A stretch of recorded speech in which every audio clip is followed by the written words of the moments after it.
What's going on, guys? Welcome back to the channel. Today we're working on the Ovation again. As always, if you like this stuff, please subscribe. If you're not subscribed, let me know what you think about this. But anyways, in the last video, we took this thing down the road, did 78 mile an hour, which is it's okay for what it is down the road.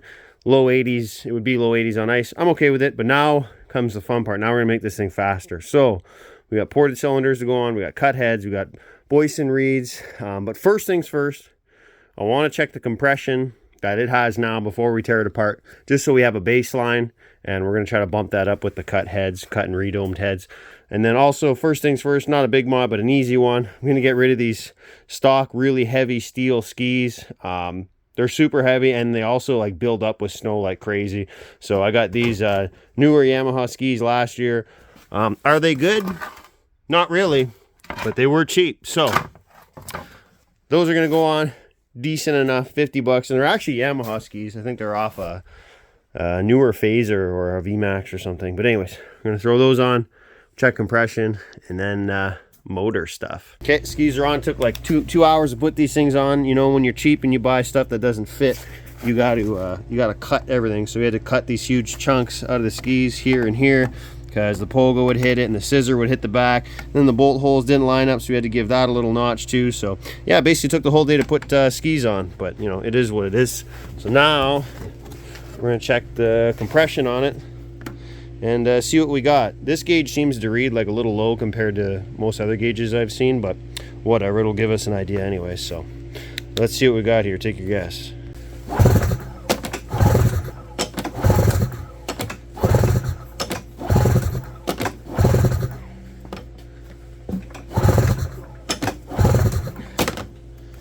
Okay, so that side is just under 120, pretty much 120. Let's check the other side.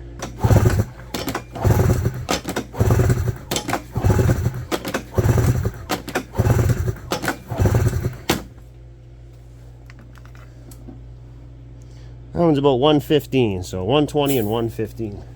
For anyone wondering why the seat looks so stupid, it was bothering me, so I had to pull the cover off, and yeah, someone added like all kinds of pillow stuffing or whatever this is to the factory foam on top of it.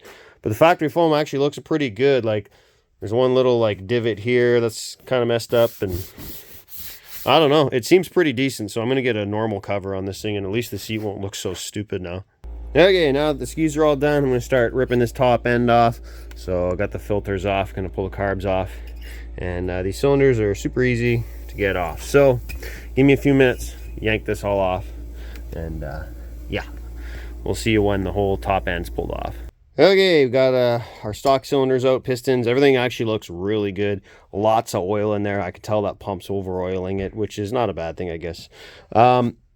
So here I just want to show the porting really quick. Let me grab a flashlight. So in these transfer ports here, this is your stock cylinder.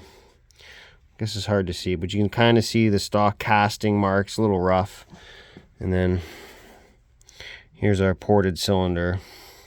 I don't know if this is going to come up on video, but the fins are very thinned out on either side.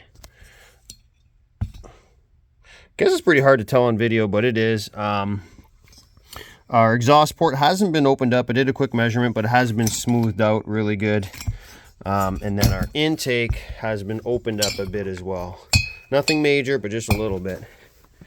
So here's the factory intake. You can see it's kind of rough. And the difference is here. You'll see they opened it up here on the ported cylinder. So that's the factory one. And there's the ported one. So all around that edge, they smoothed it. And it seems to be like they opened up the bottom corners a little bit too. And then in here as well, they opened up it a bit. Nothing major, doesn't look like some crazy port job, but just cleaned up and opened up a little bit. So anyways, I'm going to get these new pistons on. I got brand new Wisecos for it. And yeah, start reassembling here. Okay, it's been a lot of hours, but we got the cylinders on, all cleaned up, pistons on, check the ring gap, everything's looking good. Now, before I put the heads on, well, I can't put the heads on because they still got to get brought to the machine shop and get cut. But we're going to replace these factory reeds. So you can see the factory reeds here, the pedals are actually steel. pretty common on older stuff. So we got a set of new Boyesen power reeds, and you're just getting fiber pedals instead. They flex a lot easier, allows for a better throttle response. Not really a lot more power, but the throttle response is nice. So we're going to install these reeds and put the carbs back on. And yeah, and the next time I see you is when these are cut and we're ready to finally put everything together. 1 week later. Okay, so got the heads back from my buddy James at United Machining. Took about 20 thou off the base here, and I just wanted to bring out a stock head to kind of compare. You can see, so if you look at the squish band area, so here's a factory head. So you have that little bit of lip there.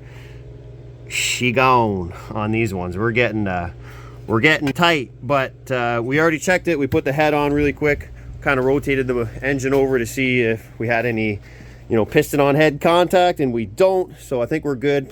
Plus when we did it, we didn't have the head gasket in place just to be super safe, so we're good here. So we're gonna see what we've got out of taking 20 thou off them. So we're hoping for kind of like 135-ish on my gauge, because my gauge reads a little low. It's a little about 5 pounds low, so we're hoping for like 135, but I don't know, we'll see. We're gonna slam these heads on and we'll check the compression. Got the heads on, and we're gonna hope that we got a bit more compression, and we're also going to hope that both sides are even. So here we go.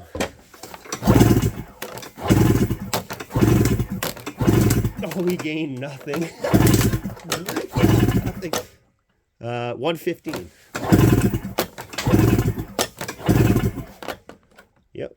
Okay, so a second ago we did the compression test. It was like the same as before. We gained nothing, but then realized that the head gasket, the aftermarket head gasket, is 0.45 of a mil thicker than the original head gasket. So I put an original head gasket, used one back in just to see what we would get, and we've now went from like the 115 or whatever we had to just to say under 120. Let's call it 120. So we did pick up like 4 or 5 pounds from switching to that head gasket. So we did gain very minimal compression by cutting the heads. Not a lot, a few pounds, that's about it. Okay, so I brought it out. We're gonna try to fire this thing up. I left the shroud off the top of the engine just because I want to watch and see if there's any head gasket leaks or anything. So what I'm going to do is I'm going to run it for probably 10 minutes or so, just idling. I'll do a first heat cycle on it, shut it off, do it again, and that'll probably be it for now. So let's see how easy this thing starts. And oh yeah, the compression on the other side, I checked it because I put the old head gasket back in the other side, which I don't advise you ever using old head gaskets. It's a terrible idea, but it was 120 as well, so we're now at 120 on both. So let's see what happens here.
Okay, that's it for this video, guys. So I'm going to heat cycle it one more time, shut it off.